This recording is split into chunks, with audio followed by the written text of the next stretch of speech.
parce que lii am na dëkk yoo xam ne depuis 30 ans ci lañ ne. waaw mais malheureusement peut-être que nous sommes une ancienne colonie d'une puissance étrangère. waaw loolu moo xaw a xëy na yéexal suñu développement mais aujourd'hui nous avons une génération décomplexée yoo xam ne lu bëri duñ ko nangu. moo tax ma li ma gëm mooy foofu dañ fa war a dem diversifier suñu ay partenaires économiques sànq wax naa ko. waaw dama koy waxaat Sénégal waratul basé wu ci benn partenaire financier boo xam ne daf koy dicter lii nga war a def wala lële nga war a def. FMI benn la ci rek mais am na yeneen. mais loolu pour mu am il faut que ñun ñu gën a mën a assumer le désir de financer notre propre développement. d'accord te état bi keroog soo seetloo bu baax lorsque le FMI traînait des pieds bu mu def appel bi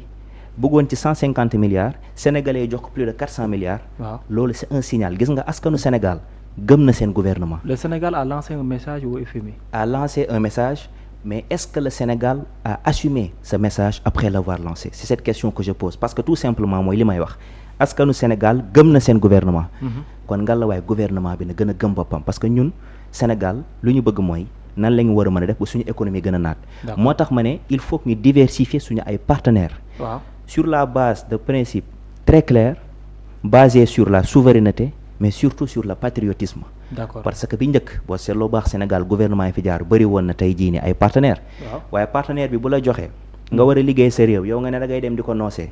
bu boobaa gëm naa ne réew mi du dem moo tax ñun il faut que ñu gën a sérieux te Sénégal dafa am ressource bi gën a rare ci àddina est-ce que xam nga mooy ban ressource bi ëpp valeur ci àddina du pétrole du zircon du gaz ressource bi ëpp valeur ci àddina mooy jàmm parce que am na dëkk yoo xam ne ñoo ñu ëpp pétrole ñoo ñu ëpp jama waaye seen ay population mën nañ toog ñetti fan duñ lekk duñ naan duñ gis courant. Sénégal a une valeur qui est rare c'est la paix paix nag boo ko amee nga boole ci sérieux mën nga may partenaire encore une fois leb rek bonul parce que leb réew yëpp dañuy leb tey jii nee naa la France dette publique am est égale à 109% de son PIB ñun Sénégal on dit que 99% mais pourquoi la dette de la France est soutenable c'est parce que la France a une économie de croissance a aujourd'hui une politique économique boo xamante ne dafay gën a créer ay richesses ci réewam ñun nag fa lañ war a dem. d'accord voilà ci benn côté aussi yaa ngi wax sànq bi nga ko demee mooy lu jëm ci wàllum richesse yi ñu am ci suñu ay suuf bari na fi lool y a pétrole y a gaz dañuy wax zircon wax yeneen ak yeneen ces ressources là ñii wootee ci wàllum souveraineté nan lañ ko war a mën a exploiter ba réellement politique bi ñu ci jublu jëriñ. tout d'abord il faut revoir certains accords qui sont tey jii ni man je pense que un accord doit être égal. Les parties doivent faire des accords yoo xam ne ku ne dina ci gis boppam. mais accords yu inégal déjà loolu dafa war a dakk ci réew mi moo tax président boo seetloo bu baax Bassirou Diomaye Faye bu ma faloo lu mu njëkk wax mooy nous allons renégocier les contrats.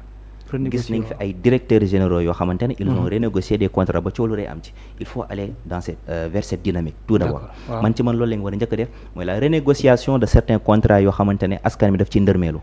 parce que souverainisme mooy askan bi li mu moom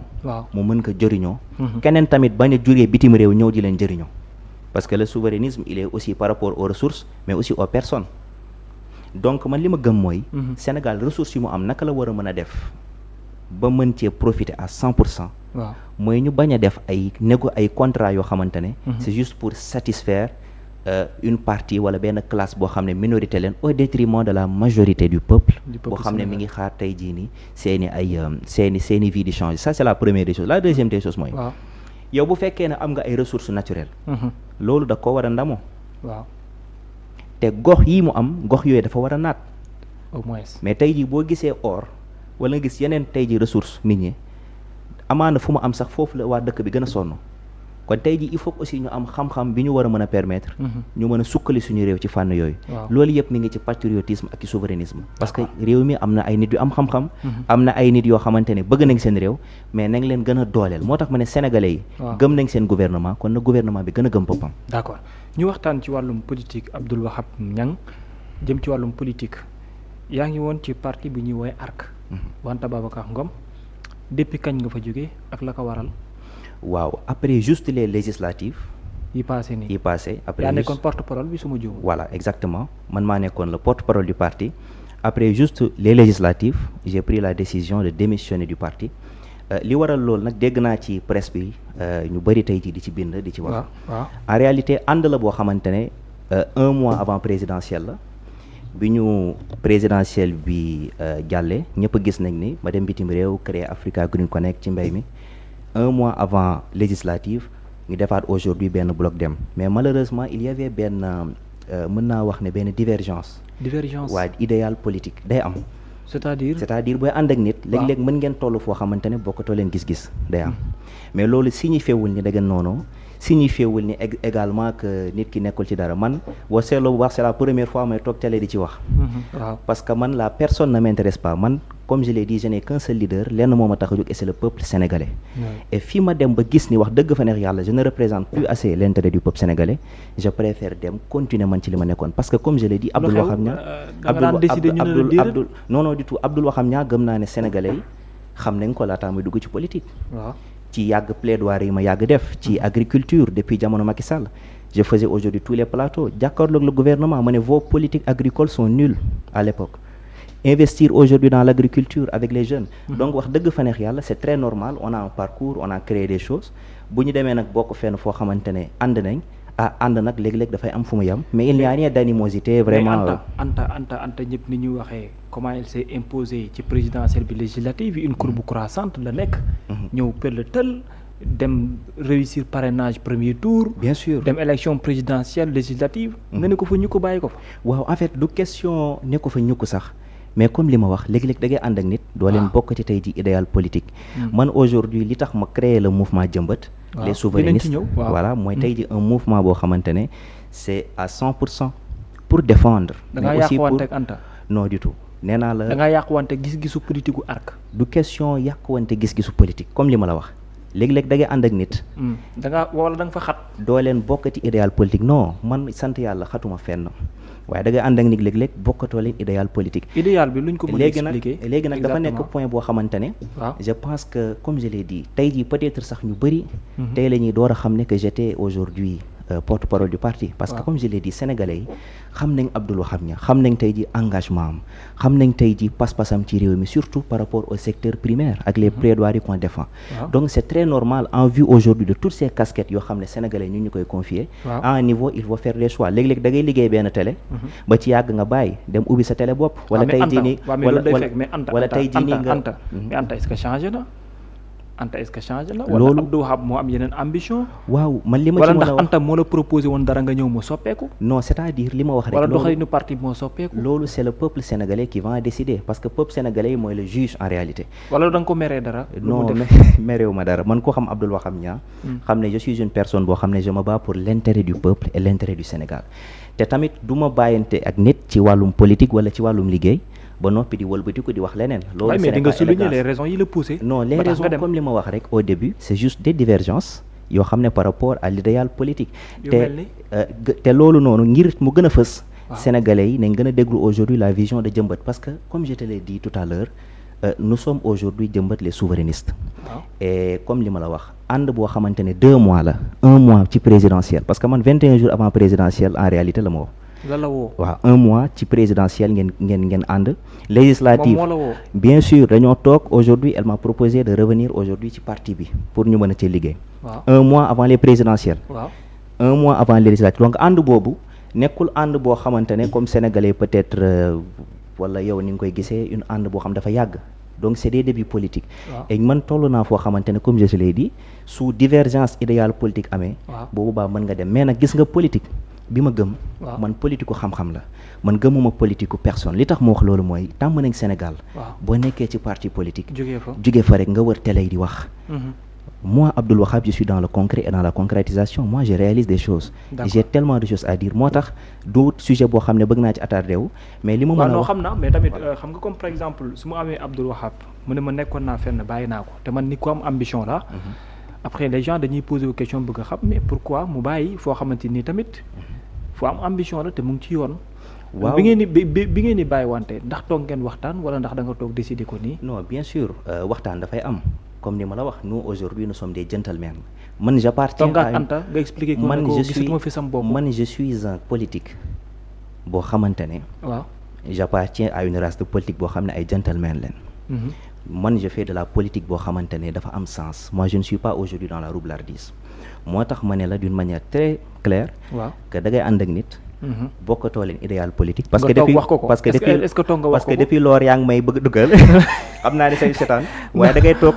bokkatoo idéal politique ak nit mais nag wax dëgg fa neex yàlla. waaw tu as le droit, la constitution de ton pays te le permet. Effectivement. La légitimité également que j'ai par rapport à cette jeunesse me le permet. De dire non actuellement dina te xoolal bu baax depuis peut-être des mois. loo may gën a dégg mooy par rapport aux propositions agricoles à l'État. Donc ñun aussi on a beaucoup de choses à faire. Politique peut-être li tax ñu dugg ci concrètement léegi. Parce que dañoo seetlu ni il faut que ça change. moo tax Abdoul Wahab Niang dugg ci politique indi aujourd'hui son mouvement tuddee ko Jëmbat. D'accord mouvement Jëmbat ñu taxaw wax comme nangoo maa expliquer profondeur coow li wala peut-être bi ñàkk a déggoo bi. coow amul Wahab kañ la yegsi ci yow nan nga xool na see ak ñan ñoo ko sekk. Jëmbat mën naa wax ne sama histoire la. sa histoire sama histoire ak histoire u sénégalais yëpp. D'accord parce que ku wax Jëmbat sa xel dem ci mbay.